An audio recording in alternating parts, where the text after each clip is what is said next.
अगर कोई बंदा हुजूर की इज्जत और हुर्मत को पामाल करके अपने नाम को कमाने की कोशिश करेंगे, नाम तो दूर की बात है, उसकी हस्तियां क्या, उसकी 7 नस्लों की हस्तियां को मिटा कर रखेंगे।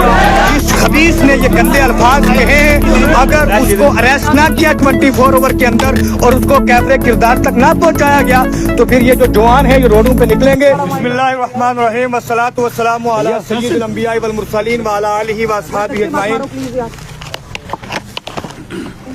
बड़ी तवज्जो के साथ जितने मेरे जवान यहाँ मौजूद हैं, मैं पहले इनसे मुखातब हूँ।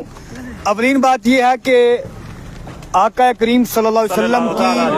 की इज्जत हुर्मत के ऊपर उम्मत मुस्लिमा का हर फर्द कल भी जान देने को भी तैयार था, लेने को भी तैयार है। और क़यामत इंशाअल्लाह उम्मत मुस्लिमा के हर फर्द तवज्जो रहे, बड़ी गौर से मेरी 4-5 बातें सुने। और मैं जितने जवान यहाँ मौजूद है, मेरी सबसे गुजारिश है कि इंशाअल्लाह जो मैं कहूँगा इंशाअल्लाह उस पर आप लब्बैक। मैं बगैर किसी सौदे के हुजूर की इज्जत और हुर्मत के ऊपर 2-4 बातें करेंगे तवज्जो के साथ। जितने ये मीडिया वाले अहबाब मौजूद हैं, इनके जरिए से मेरी 2-4 बातें आगे पहुँचना चाहिए। पहली बात ये है, हर तीसरा बंदा इस टाइम उठकर हुजूर की शान में अल्फाज इसलिए बयान करता है कि वो शोहरत की खातिर, वो ये चाहते हैं कि ताकि लोग रोडों पे आएं और हमारा नाम जिसको कोई भी ना जानता हो और वो अपने नाम की शोहरत की गर्ज से इस किस्म के अल्फाज इस्तेमाल करता है। लेकिन एक बात ज़हन में रखें कि जो नामों की शोहरत के लिए ऐसा काम करना चाहते हैं, उन तक ये हमारा पैगाम पहुंचना चाहिए कि हमारा ईमान और अकीदा यह है कि दुनिया के सारे नाम हुजूर के नामों के बाद है। अगर कोई बंदा हुजूर की इज्जत और हुर्मत को पामाल करके अपने नाम को कमाने की कोशिश करेंगे, नाम तो दूर की बात है, उसकी हस्तियां क्या, उसकी 7 नस्लों की हस्तियां को मिटा कर रखेंगे। एक बात अब मेरी तमामी अहबाब से गुजारिश है, रात से सोशल मीडिया के प्लेटफार्म से गुस्ताखी की खबर यहाँ पहुंची है, उसी प्लेटफार्म से डीसी रामबन का ट्वीट भी तमाम अहबाब तक पहुंच चुका है। उसके बावजूद ये जवान अगर यहाँ मौजूद हैं तो क्यों हैं, इस क्वेश्चन के पेश नज़र मैं आपको ये पैगाम पहुंचा दूं। उसका रीज़न ये है कि आज तक जब कौम का, मिल्लत का, जवानों का एतमाद हुकूमत से ख़त्म हो जाता है, जब हुकूमतें फ़कत बराए नाम दफात रहते हैं, उनके ऊपर अमल नहीं किया जाता है, ऐसी सूरत हाल के अंदर फिर कौम के अंदर एक किस्म की बेदारी पैदा होती है और फिर वो कवानीन को अपने हाथ में लेने की कोशिश करती है। मैं मीडिया के इस माध्यम से ये बात अपने आला हुकाम तक पहुँचाना चाहता हूँ कि आप अगर चाहते हैं कि इस मुल्क में अमन सलामती का ये सिलसिला कायम दायम रहे, जो कवानीन आप 295 और बाकी जो एक्ट बनाते हैं उनके ऊपर अमल पैरा हुआ करें। जिस बंदे ने हुजूर की शान में गुस्ताखियां की हैं, अगर आज से पहले आपने उनको कैफे किरदार तक पहुंचाया होता, इस टाइम डीसी रामबन की बात की एक वैल्यू होती, कोई जुबान इस टाइम यहाँ मौजूद ना होता।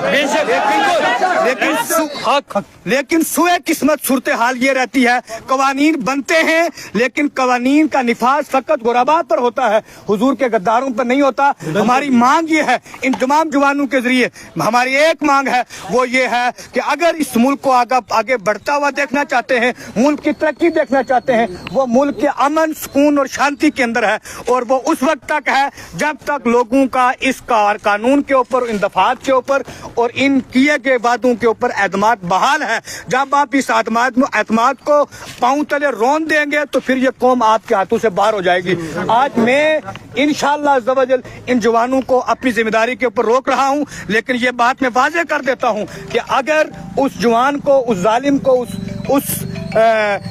जिस खबीस ने ये गंदे अल्फाज कहे हैं, अगर उसको अरेस्ट ना किया 24 आवर के अंदर और उसको कैफरे किरदार तक ना पहुंचाया गया, तो फिर ये जो जवान है ये रोडों पे निकलेंगे, उसके जिम्मेदार तमाम ही लोग होंगे और जितने अहबाब मौजूद हैं वो सारे इसके जिम्मेदार होंगे। लिहाजा मेरी गुजारिश है डीसी रामबन से भी कि वो अपने वादे पर कायम रहते हुए, उन्होंने बड़ा खूबसूरत ट्वीट किया, बहुत लंबा चौड़ा ट्वीट किया है, मैं उनका शुक्रिया भी अदा करता हूँ, लेकिन मेरे मुंह में वो जुबान नहीं है कि शुक्रिया मैं कैसे अदा करूँ, क्योंकि वो ट्वीट की हद तक, दफात की हद तक रहता है, लेकिन अमल पैरा नहीं किया जाता। अब हम तमाम इन जवानों की तरफ से मेरी इंशाअल्लाह बात पर आप लब्बैक करते हुए, आप ये जुलूस आगे नहीं जाएगा, मेरी ये गुजारिश है तमाम जितने ये पुलिस के कारकुनान मौजूद हैं, मेरी इनसे भी गुजारिश है कि इस मसले को आगे जो आपने टीमें मुतय्यन की हैं, सुबह से मैं इस छानबीन में लगा रहा हूं। जिस नतीजे पर पहुंचा हूं वो ये है कि बाकायदा तरीके से टीमें तैयार हो चुकी हैं। 24 ओवर के अंदर अंदर उस जालिम को, उस खबीस शख्स को गिरफ्तार किया जाएगा। मेरी गुजारिश है कि उसके ऊपर अमल किया जाए। अगर ना हुआ तो अगर हालात इसके बाद किसी दूसरे रुख की तरफ जाते हैं, उसके जिम्मेदार तमाम एडमिनिस्ट्रेशन और बिलखुसूस एडमिनिस्ट्रेशन जो रामबन की है, डीसी रामबन समेत होंगे। मेरी गुजारिश है कि उसको काफिले किरदार तक पहुंचाया जाए, पकड़ा जाए। लिहाजा आइंदा भी कोई गुस्ताख ये कोशिश ना करे, कभी भी कोई गुस्ताख ये कोशिश ना करे कि हम कोई गुस्ताखी करेंगे और लोग रोडों पे निकलेंगे, हमारा नाम होगा। ये बात ज़हन में रखे, आइंदा हम अब जुलूसी की तरफ नहीं जाएंगे। हम ऐसी कोशिश करेंगे कि जो हुजूर के नाम को मिटाना चाहेगा